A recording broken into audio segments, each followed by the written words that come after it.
পুরো পৃথিবীর চিত্র পাল্টে দেয়া ক্ষুদ্র অথচ পরাক্রমশালী অণুজীব কোভিড-19।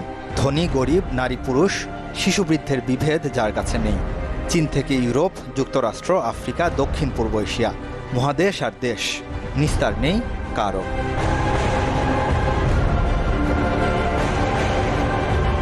বিশ্ব আজ অসহায়, মৃত্যুর হাহাকারে স্তব্ধ জনপদ।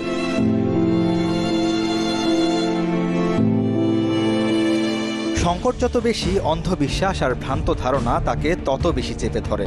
মাথাচাড়া দিয়ে ওঠে ষড়যন্ত্র তত্ত্ব। পৃথিবী জুড়ে করোনা ভাইরাসকে নিয়ে তাই কনস্পিরেসি থিওরি আর এক দেশের আরেক দেশকে দোষারোপের খেলা সময়ের সাথে বেড়েছে।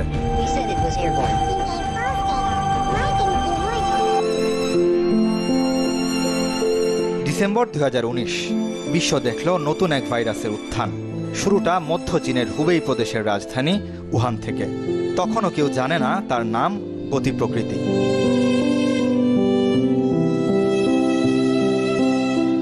হাসপাতালগুলোতে বাড়তে থাকে শ্বাস প্রশ্বাসজনিত সমস্যার রোগী, যার মধ্যে অনেকেই ছিলেন অজানা নিউমোনিয়ায় আক্রান্ত।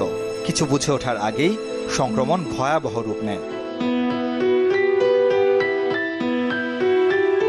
তবে চীনের কঠোর লকডাউন নীতি, স্বাস্থ্যকর্মীদের নিরলস পরিশ্রমে ৭৬ দিনের মধ্যে নিয়ন্ত্রণে আসে কোভিড-19। সরকারি হিসেবে ৫,০০০-এ সীমাবদ্ধ ছিল প্রাণহানি।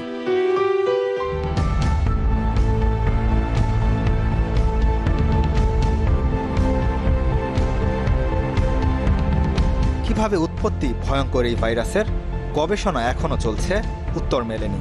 বিজ্ঞানীদের ধারণা বাদুড় কিংবা গুইসাপ জাতীয় সরীসৃপ প্যাঙ্গোলিন থেকে ছড়াতে পারে কোভিড-19, যদিও বিশ্ব নেতা থেকে সাধারণ মানুষ নিজেদের মতো করে ব্যাখ্যা দিচ্ছেন।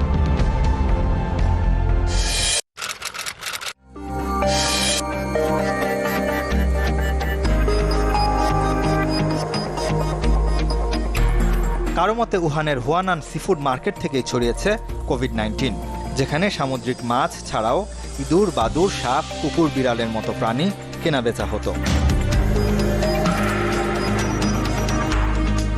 পশ্চিমা বিশ্ব প্রাথমিক অবস্থায় চৈনিকদের খাদ্যাভ্যাসকে দায়ী করে করোনা সংক্রমণের জন্য। চীন যুক্তরাষ্ট্রের কূটনৈতিক দূরত্ব আর অর্থনৈতিক আধিপত্য প্রতিষ্ঠার লড়াই আরও একবার উন্মোচন করে কোভিড-19। যুক্তরাষ্ট্রের গবেষণাগার থেকে প্রতিষেধক তৈরির তথ্য হ্যাক করার চেষ্টার অভিযোগও ওঠে চীনের বিরুদ্ধে। ষড়যন্ত্র তত্ত্বের সম্মুখ সমরে তাই বিশ্বের ক্ষমতাধর রাষ্ট্রগুলো।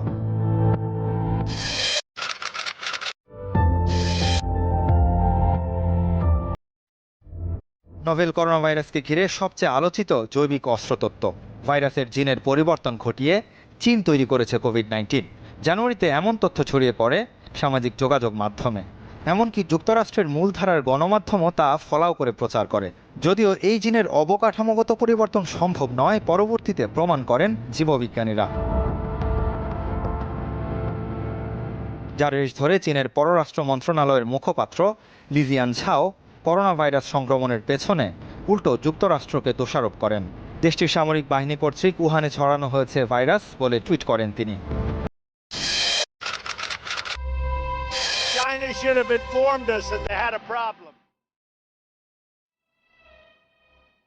তথ্য গোপন করে সমালোচিত চীন, এতে করে করোনার ভয়াবহতা সম্পর্কে সঠিক তথ্য পায়নি বিশ্ব। তখনও ভ্রমণ কিংবা ব্যবসায়িক স্বার্থে চীনের সাথে যোগাযোগ সচল রাখে ইউরোপের দেশগুলো।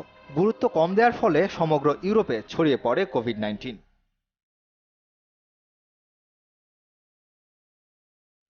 যার প্রথম আঘাত ইতালি। ৩১ জানুয়ারি চীন ফেরত 2 পর্যটকের শরীরে করোনার উপস্থিতি পায় রোম। এরপরই চীনের সাথে যোগাযোগ বিচ্ছিন্ন করে দেশটি। কিন্তু ততদিনে অনেক দেরি হয়ে গেছে। লোমবার্দি থেকে উত্তরের রাজ্য, এরপর পুরো দেশ কোভিড-19-এর কবলে পড়ে। মার্চ থেকে এপ্রিল পর্যন্ত 1 মাসেরও বেশি সময় ধরে প্রতিদিন 5 শতাধিক প্রাণ হারায় ইতালিতে। শুধু লোমবার্দি প্রদেশে মৃত্যু হয় প্রায় 15,000-এর বেশি মানুষের।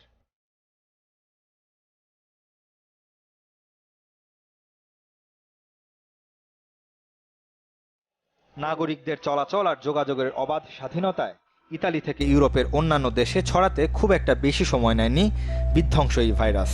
প্রয়োজনের তুলনায় অনেক দেরিতে লকডাউন কার্যকর করে Netherlands, Belgium, Sweden, Portugal, Switzerland, Austria, লুক্সেমবার্গের মতো দেশগুলো।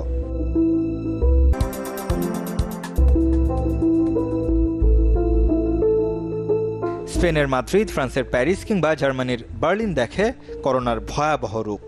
24 ফেব্রুয়ারি প্রথম করোনা শনাক্ত হয় স্পেনে, তার একদিন পর ফ্রান্স আর জার্মানিতে। স্পেন ফ্রান্সে মৃত্যুর মিছিল ছিল ইতালির মতোই, তবে ব্যতিক্রম জার্মানি। পরীক্ষা বাড়িয়ে রোগী চিহ্নিত আর বিধিনিষেধের কড়াকড়িতে মৃত্যুর হার নিয়ন্ত্রণে রাখে দেশটি। এতে করে একদিনে 3 শতাধিক মৃত্যু হয়নি কখনোই।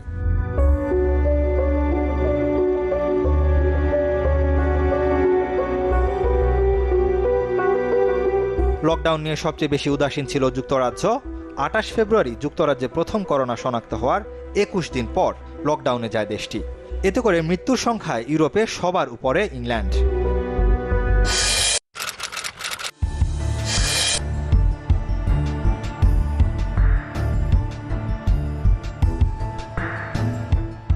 মেয়ের শুরুতে এসে কোভিড-19 নিয়ন্ত্রণে আনে ইউরোপ, যেখানে নতুন মোড় নেয় ষড়যন্ত্র তত্ত্ব। দেশগুলোতে সিনিয়র সিটিজেনের সংখ্যা বেশি, বয়স্ক ভাতা, ওল্ড হোম কিংবা বৃদ্ধাশ্রমগুলো সরকারের বাজেটের বড় অংশ জুড়ে থাকে। সেই চাপ কমাতে ইউরোপে ছড়িয়েছে করোনা। তার আগে চীন অধিক জনসংখ্যা নিয়ন্ত্রণে করোনা ছড়ায় বলে দাবি করে ইতালি আর স্পেনের গণমাধ্যম।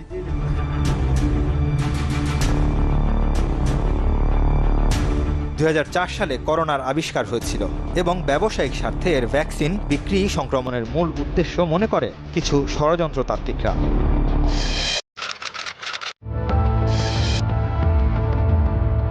1981 সালে ডিন কুন্টসের আইস অফ ডার্কনেস উপন্যাস ষড়যন্ত্রতাত্ত্বিকদের নজর কাড়ে। কাকতালীয়ভাবে উহান থেকে ছড়ানো উহান 400 নামে একটি ভাইরাসের কথা উল্লেখ করেন কুন্টস, যা শতভাগ প্রাণঘাতী। তবে কোভিড-19-এর সাথে কোনো মিল পাওয়া যায় না ভাইরাসটির, যেহেতু এর মৃত্যুহার 4% নিচে। Stems from this TED Talk that the co-founder of Microsoft gave 5 years. 2015 সালে একটি সেমিনারে মাইক্রোসফট প্রতিষ্ঠাতা বিল গেটস দাবি করেন অদূর ভবিষ্যতে ভাইরাস হবে পৃথিবীর সবচেয়ে বড় শত্রু। এর 3 বছর পর থেকে তার ফাউন্ডেশন বৈশ্বিক মহামারী ও প্রতিষেধক খাতে সবচেয়ে বড় বাজেট রাখে। করোনা সময়কালে $250 মিলিয়ন অনুদান দেয় বিল গেটস ও মেলিন্ডা ফাউন্ডেশন। এসব বিষয়গুলো থেকে ষড়যন্ত্রের গন্ধ পান তাত্ত্বিকরা। There's your 5G policy. 5G mast on fire. The 5G! No signal here. 0G now. করোনাকে ঘিরে ইংল্যান্ডের জনপ্রিয় ষড়যন্ত্র তত্ত্ব 5G theory. Mobile network 5G এর ইলেকট্রোম্যাগনেটিক তরঙ্গ করোনা ভাইরাসের জন্য দায়ী এমন তথ্য চাওয়া হয় যুক্তরাজ্যে। কারো মতে 5G নেটওয়ার্ক শরীরের রোগ প্রতিরোধ ক্ষমতা হ্রাস করে। ভুল তথ্যের রেশ ধরে দেশটির প্রায় 73টি নেটওয়ার্ক স্টেশন ক্ষতিগ্রস্ত করে সাধারণ মানুষ। যদিও এ ধরনের তথ্য আর সম্ভাবনা উড়িয়ে দেন গবেষকরা।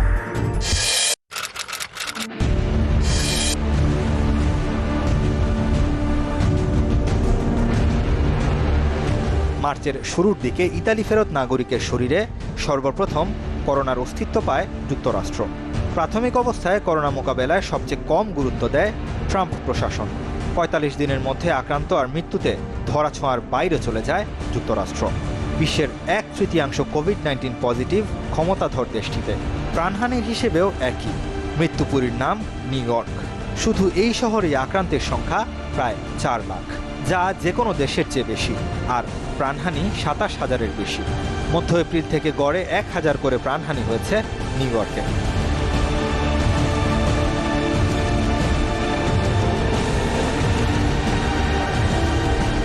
এমন বিভীষিকাময় অবস্থায় আবারও ষড়যন্ত্র তত্ত্ব মাথাচাড়া দেয় যুক্তরাষ্ট্রে। মূলত ইউরোপ আমেরিকা থেকেই সবচেয়ে বেশি ছড়ায় conspiracy theory. It's not racist at all, no, not at all. It comes from China. President Donald Trump শুরু থেকেই চাইনিজ ভাইরাস বলে কটাক্ষ করে আসছিলেন কোভিড-19-কে। উহানের ভাইরোলজি ইনস্টিটিউট থেকে ছড়িয়েছে এই ভাইরাস, বিভিন্ন গণমাধ্যমে দাবি করেন তিনি। এই তথ্যের যথেষ্ট প্রমাণ মার্কিন প্রশাসনের কাছে আছে, জানান সেক্রেটারি জেনারেল মাইক পম্পেও। যদিও খোদ যুক্তরাষ্ট্র সহ বিভিন্ন দেশের জীববিজ্ঞানীরা এই ধরনের শঙ্কা নাকচ করে দেন।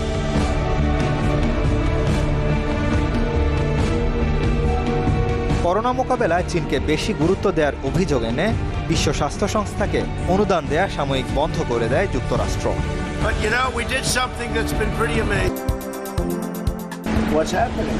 Now that would be the case, I assume, with the regular flu too. এছাড়াও প্রতিষেধক নিয়ে বিভিন্ন সময়ে মন গড়া মন্তব্য করেছেন ডোনাল্ড ট্রাম্প।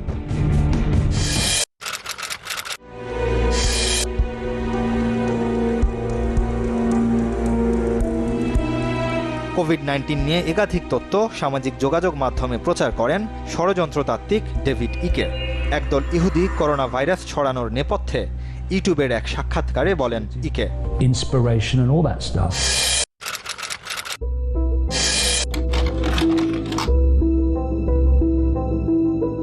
করোনা ভাইরাসকে ঘিরে সবচেয়ে অধুনা ষড়যন্ত্র তত্ত্ব pandemic the hidden agenda behind Covid নামে ২৬ মিনিটের একটি ভিডিও চিত্র, যা মের শুরুতে ফেসবুক, ইউটিউব, টুইটার সহ সামাজিক যোগাযোগ মাধ্যমে ছড়িয়ে পড়ে। ভুল এবং অসঙ্গতিপূর্ণ মেডিকেল তথ্যে ভরপুর ভিডিও চিত্রটিতে বলা হয় গবেষণাগার থেকেই এই ভাইরাস ছড়িয়েছে এবং এর কোনো প্রতিকার নেই। শুধু তাই নয়, মাস্ক, গ্লাভসের মতো প্রয়োজনীয় অনুষঙ্গগুলো কোভিড-19 প্রতিরোধে কার্যকর নয় বলেও উপস্থাপন করা হয়। অথচ এর কোনো তথ্যেরই ভিত্তি নেই, কয়েকদিনের মধ্যে তা প্রমাণিত হয়।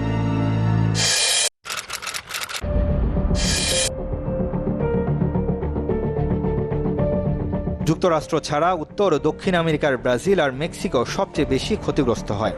যুক্তরাষ্ট্রের আগেই ফেব্রুয়ারির শেষ দিকে এ দুদেশে করোনার অস্তিত্ব পাওয়া যায়। ঘনবসতি ও দুর্বল স্বাস্থ্যরক্ষা কাঠামোর জন্য মে থেকে ব্রাজিল অন্যতম এপিসেন্টারে রূপ নেয়। এপ্রিলের শেষ থেকে প্রতিদিন গড়ে ৪,৫০০ আক্রান্ত হয় ল্যাটিন আমেরিকার দেশটিতে।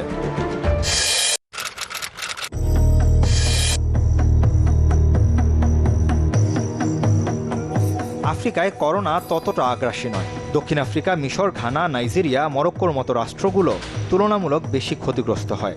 তবে কোনো দেশেই মৃতের সংখ্যা ৩০০-র বেশি নয়।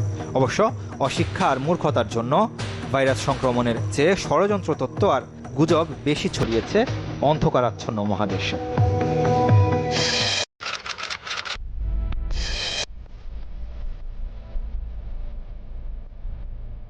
নীল রঙের সার্জিক্যাল মাস্ক স্বাস্থ্যের জন্য ক্ষতিকর, যা পরিহার করা উচিত। করোনার সময়টায় এই ধরনের ভুল তথ্য আফ্রিকার দেশগুলোতে ছড়িয়ে পড়ে। শুধু তাই নয়, ফুটন্ত পানির বাষ্প তথা ভেপারের মাধ্যমে করোনা প্রতিকার সম্ভব জানান খোদ তানজানিয়ার প্রেসিডেন্ট জন পাম্বে মাগুফুলি। অথচ নটিংহ্যাম বিশ্ববিদ্যালয়ের গবেষক নেইথ নীলের মতে ১০০ ডিগ্রি সেন্টিগ্রেড তাপমাত্রার বাষ্প ফুসফুস পুড়িয়ে দিতে সক্ষম।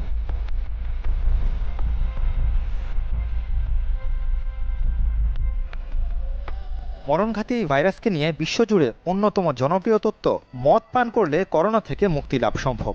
কেনিয়া সরকার বেশি করে অ্যালকোহল পান করতে দেশবাসীর প্রতি আহ্বান জানায়। অথচ বিশ্ব স্বাস্থ্য সংস্থা জানায় মদ পানে করোনা প্রতিকার সম্ভব নয়। এ ধরনের গুজবে বিষাক্ত মিথানল গ্রহণ আর অধিক মদ্যপানে ইরানে ৭ শতাধিক প্রাণহানি ঘটে।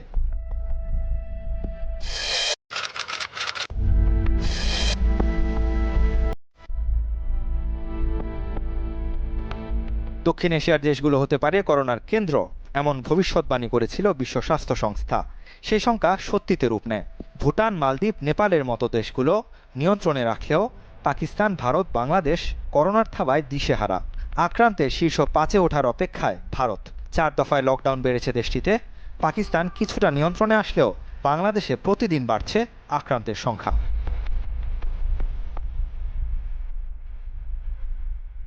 তবে অপ্রত্যাশিত সংক্রমণ ঘটেছে রাশিয়ায়। সবার পরে সংক্রমণের হার বাড়লেও মেয়ের শুরু থেকে প্রতিদিন গড়ে ১০,০০০-এরও বেশি মানুষ কোভিড-19 পজিটিভ হওয়ায় স্পেন, ইতালিকে টপকে আক্রান্তের তালিকায় দ্বিতীয় স্থানে উঠে এসেছে রাশিয়া। সেই হিসেবে মৃত্যুহার সবচেয়ে কম দেশটিতে।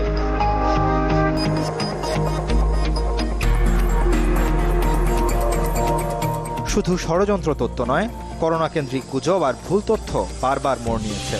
ভিটামিন সি করোনা প্রতিরোধে কার্যকরী। গরমের সময় এই ভাইরাস থাকবে না। এটি স্বাভাবিক ঠান্ডা কাশির মতোই কম ক্ষতিকর। মিরাকেল মিনারেল সলিউশন বা ক্ষতিকর মিথানলের দ্রবণে করোনা ভালো হয়। গরম পানি খেলে করোনা সেরে যায়। 10 সেকেন্ড নিঃশ্বাস ধরে রাখা মানে করোনা আক্রান্ত নয়। এই ধরনের অনেক তথ্য ছড়িয়ে পড়ে সামাজিক যোগাযোগ মাধ্যমে, যার কোনো ভিত্তি নেই এবং পরবর্তীতে এর অধিকাংশই ভুল প্রমাণিত হয়।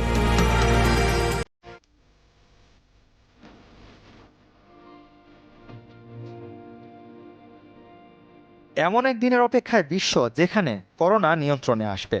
নির্মূল হবে কিনা সময়ই বলে দেবে। হয়তো এর নেপথ্যে আসল কারণ বের হয়ে আসবে, কিংবা ভ্যাকসিন আর ওষুধের ব্যবসাকে ঘিরে নতুন কোনো ষড়যন্ত্র তত্ত্বের আবির্ভাব ঘটবে।